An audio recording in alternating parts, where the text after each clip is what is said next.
Everyone, my name is ज्योति चौधरी। मुझे बहुत ज़्यादा खुशी होगी अगर आप अपना 1 मिनट निकाल के मेरे चैनल को सब्सक्राइब कर लें। तो चलिए मैं आज आपका शुरुआत करती हूँ। हम क्योंकि डिस्कस करते हैं book think and grow rich के बारे में, तो आज मैं उसको कंटिन्यू करती हूँ।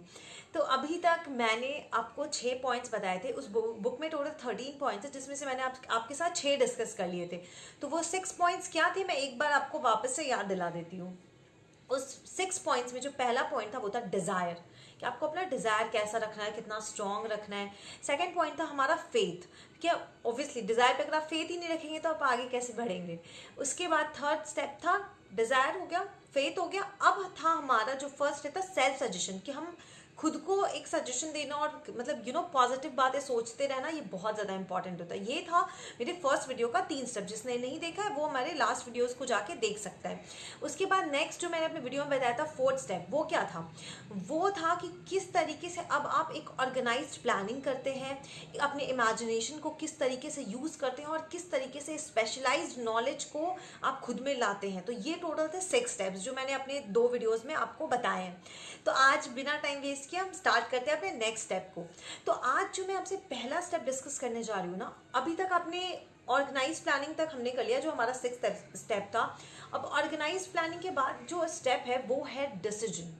डिसीजन ना एक लाइफ में इतना ज़्यादा इंपॉर्टेंट पार्ट है। अगर आप कोई भी चीज़ कर रहे हो, अगर आप सही डिसीजन ही नहीं ले पा रहे, तो फिर आपकी जो इतनी मेहनत थी ना वो पूरी बेकार हो जाएगी। जैसे हेनरी फोर्ड ना, जब उन्होंने जो पहली अपनी गाड़ी बनाई थी, उनका जो मॉडल था वो दुनिया का सबसे बेकार मॉडल, बदसूरत कार होता है ना, वो माना जाता था। तो उनकी कंपनी के लोग ना उन्हें बहुत बार सजेशन देने लगे कि आप इसे चेंज कर लीजिए, मतलब ये सही नहीं है, इससे हमें कुछ बेनिफिट ही नहीं हो रहा।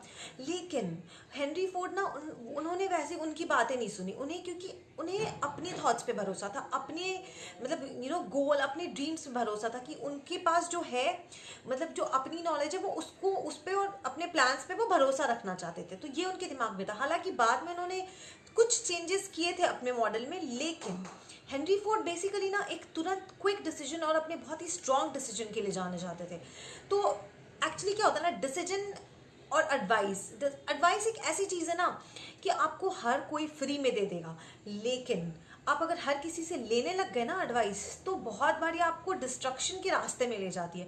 क्योंकि हर कोई आपका अच्छा सोच के आपको एडवाइस नहीं देता है। तो आप जो भी डिसीजन लेते हैं, खुद पे पहले भरोसा रखना सीखिए। बहुत लोग जो होते हैं ना, हाँ ना, अच्छा कर लेते हैं, नहीं कर पाएंगे, ओके अच्छा हाँ, वो हमेशा इसमें रह जाते हैं और उन्हें हमेशा फिर फेलियर ही मिलती है। तो हेनरी फोर्ड ने हमेशा इस चीज़ में हमेशा अपना फोकस रखा कि उनको डिसीजन क्या लेना है, किस तरीके से लेना है। उन्हें हमेशा अपने प्लान पे भरोसा था। तो आप भी उसे फॉलो करिए, आपको सक्सेस ज़रूर मिलेगी। तो ये था हमारा 7th स्टेप। अब हम बात करते हैं नेक्स्ट स्टेप जो है स्टेप नंबर 8। तो अब डिसीजन तो ले लिया, अब क्या ज़रूरत है हमें करने की? परसिस्टेंस। अब क्या है, मतलब जैसे आप डिसीजन ले लेते हो, लेकिन आप कोई भी चीज़ में जब आप है ना एंट्री करते हो ना किसी भी फील्ड में, तो अगर आप थोड़ी सी फेलियर के बाद अगर आप हार मान लेते हो ना, तो सक्सेस नहीं मिलती।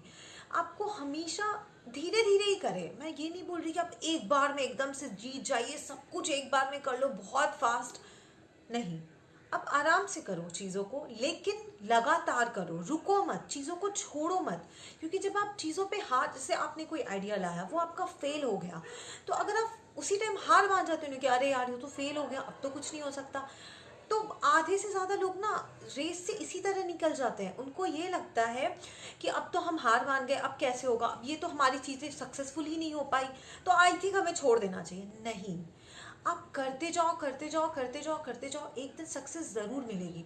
आप सोचिए, अगर जो बल्ब के इन्वेंटर थे उन्होंने 10,000 बार फेलियर का सामना किया था, तो अगर वो पहले हार मान जाए, अब समझ लो 10,000 बहुत ज़्यादा होता है। अगर आप वो पहले ही हार मान जाते तो आज ये इन्वेंशन में भी किसी और का होता, उनका हमारा कोई जिक्र ही नहीं होता, उनका कोई नाम ही नहीं होता। तो आप समझ रहे ना कि आपको परसिस्टेंस रखने की कितनी ज़्यादा ज़रूरत है। करते रहे करते रहे करते रहे, हार ना माने, खुद पे अपने आइडियाज़ पे बिलीव करें, अपने मास्टरमाइंड्स के साथ हमेशा डिस्कस करते रहें चीज़ों को। अब आप सोच रहे होंगे मास्टरमाइंड क्या है, तो मैं आपको ये नेक्स्ट स्टेप में बताने वाली हूँ। मास्टरमाइंड क्या है? जो मास्टरमाइंड है हमारा 9th स्टेप। अब मास्टरमाइंड ना एक power of mastermind, it's a 10th step. तो मास्टरमाइंड क्या होता है? मास्टरमाइंड कुछ ऐसे लोगों का ग्रुप होता है जो आपको हमेशा आगे बढ़ने में हेल्प करते हैं, जो आपके माइंड को और स्ट्रॉन्ग करते हैं, आपको बहुत और अच्छी अच्छी नॉलेज और सजेशंस देते हैं। तो जैसे कि आप है ना, मैंने पहले भी बताया था कि आप अपने एक ग्रुप बना लीजिए, एक अच्छे लोगों का ग्रुप। तो जैसे हेनरी फोर्ड में भी ना, हेनरी फोर्ड ने अपने कुछ ऐसे 50 लोगों के साथ मिलकर अपना बिजनेस स्टार्ट किया था। उनको एक मास्टरमाइंड अपना एक ग्रुप बनाया था, जो लोग उनको टाइम टाइम पे अच्छी नॉलेज देते रहते थे, जिन सबका बेसिकली एक मोटिव एक सेम होना चाहिए। कि ऐसा नहीं कि किसी और का कुछ है, किसी और का कुछ है। बहुत कुछ लोग होते हैं ना जिनको सबको यही करना है। तो आप अपना कुछ एक मास्टरमाइंड का एक ग्रुप बना लीजिए, जो आपको सही सजेशन दे सके टाइम से टाइम। क्योंकि एक कहावत होती है ना कि नॉलेज इज पावर। तो अब नॉलेज इज पावर, तो वो नॉलेज पावर तभी बनेगी ना जब आप इसको यूज करेंगे और सही जगह पे यूज करेंगे। तो ज़रूरी नहीं कि हर बार आप एक सही डिसीजन ले पाए या सोच पाए, लेकिन अगर आपके साथ कोई और भी है, तो बोलते हैं ना, एक से भले दो, दो से भले तीन, वो कहावत है ना। तो बिल्कुल वैसे ही यहाँ पे ये फॉर्मूला लगता है। एक दिमाग के पावर से अच्छा है जब दो दिमाग की पावर। तो जब दो दिमाग की पावर मिलती है ना, तो वो कुछ इतना अमेजिंग कर जाती है जो हम कभी सोच भी नहीं सकते। तो हम हमेशा अपने वो ग्रुप पे भरोसा रखें, वैसे ही लोगों का ग्रुप बनाएं जो आपको पॉजिटिव एनर्जी भी देते हैं। क्योंकि ये बेसिकली ये सिर्फ आपको ऐसे काम में हेल्प नहीं करेगा, ये आपको मेंटली भी अच्छा रखेगा। क्योंकि बहुत बार होता है इंसान डाउन हो जाता है अपने लाइफ में, कि अब हमेशा तो सफलता ज़रूरी नहीं है। बहुत बार ऐसा होता है कि आप बहुत सफल हो रहे, अचानक से आप डाउन हो जाते हैं। तो उस टाइम पे ना आपको बहुत ज़्यादा ज़रूरत होती है कि कोई आपको वहाँ से निकाल सके, आपको समझा सके, आपका साथ दे सके। एंड जनरली आजकल आपने देखा होगा, बहुत बार हमारे रिलेटिव्स, क्लोज वंस को, क्लोज फ्रेंड्स भी आपको गलत एडवाइस दे देते हैं। तो आप सुनिए अपने मास्टरमाइंड ग्रुप की, आप उन पर फोकस रखिए, ट्रस्ट रखिए, और वैसे ही लोगों को चुनिए। आप अपना डिसीजन जो भी लेते हैं ना, सोच के लीजिए। हर चीज़ आपको एक प्लानिंग के साथ करनी है। आप कोई भी ऐसे रिच नहीं बनता। आपको अब बनना है, रिच बनना है, एकदम सक्सेसफुल होना है, तो आपको कुछ तो वैसा लाना होगा ना अपने अंदर। जैसे आपको पता है, हेनरी फोर्ड ने इन्हीं सब चीज़ों को फॉलो करके, वो उन्हें अराउंड 10 ईयर्स लगे थे ये सब नॉलेज गेन करने में, और विद इन 25 ईयर्स वो अपनी कंट्री के सबसे रिच पर्सन बन चुके थे। तो थोड़ा टाइम ज़रूर लगता है, बट हार मत मानिए और करते रहिए। तो ये था हमारा 10th जो स्टेप था। अब हम बात करें अब से नेक्स्ट स्टेप की, जो हमारा स्टेप नंबर है 10, आई गेस। सॉरी, मैंने एक्चुअली स्टेप्स गलत बोल दिए। अभी जो मैं आपसे डिस्कस कर रही हूँ, that is our 10th step. Sorry, I am sorry for that. तो ये जो स्टेप है, इस स्टेप का नाम है the mystery of sex transmutation. Actually transmutation का मतलब होता है जब कोई एनर्जी किसी एक फॉर्म से दूसरे फॉर्म में कन्वर्ट होती है, दैट इज ट्रांसम्यूटेशन। तो हमारे अंदर जो एक सेक्स एनर्जी होती है ना, वो सबसे ज़्यादा स्ट्रॉन्ग एनर्जी होती है। ये मतलब आपको लग रहा होगा कि ये क्या बात हुई, बट ये सच है। अगर आप जनरली, ये बहुत इवन थ्योरी भी बताती है, एंड बहुत लोगों ने ये बताया है, उनका मानना है, और स्टडीज़ ने ये प्रूव भी किया है कि अगर सेक्स एनर्जी को सही डायरेक्शन में यूज़ किया जाए ना, क्रिएटिविटी की तरफ, अपने जो हम करना चाहते हैं, जो उस एनर्जी को, तो हम बहुत कुछ कर सकते हैं। और बहुत लोग नहीं ना, जैसे बहुत अच्छे अच्छे जो आर्टिस्ट होते हैं, सिंगर्स होते हैं, बहुत बड़े बड़े रिच पर्सन्स होते हैं, उन्होंने अपनी इस एनर्जी को सही जगह यूज़ किया। बट अगर आप इस एनर्जी को गलत जगह यूज़ करते हैं, तो ये आपका डिस्ट्रक्शन भी हो जाता है ये आपके लिए। तो आपको अपनी सेक्स एनर्जी को ना बहुत सही जगह पे यूज़ करना है, बिकॉज ये एनर्जी ना हर किसी चीज़ से ज़्यादा स्ट्रांग होती है। बहुत लोग जैसे होते हैं, किसी को सिगरेट पीना है, किसी को शराब पीनी है, और बहुत ऐसी उनके मन में एकदम वो होता है ना, उस वर्ड को क्या बोलते हैं, लालसा होती है, यस। कि वो सुनते ही ना वो बड़े खुश हो जाते हैं कि चलो यार, अभी सिगरेट पीना है, अभी शराब पीनी है।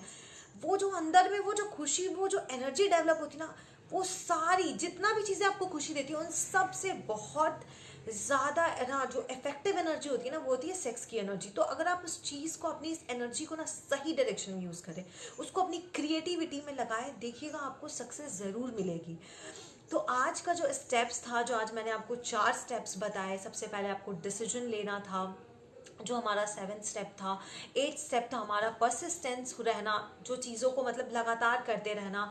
9th स्टेप था पावर ऑफ मास्टरमाइंड, एंड हमारा 10th स्टेप था the mystery of sex transmutation.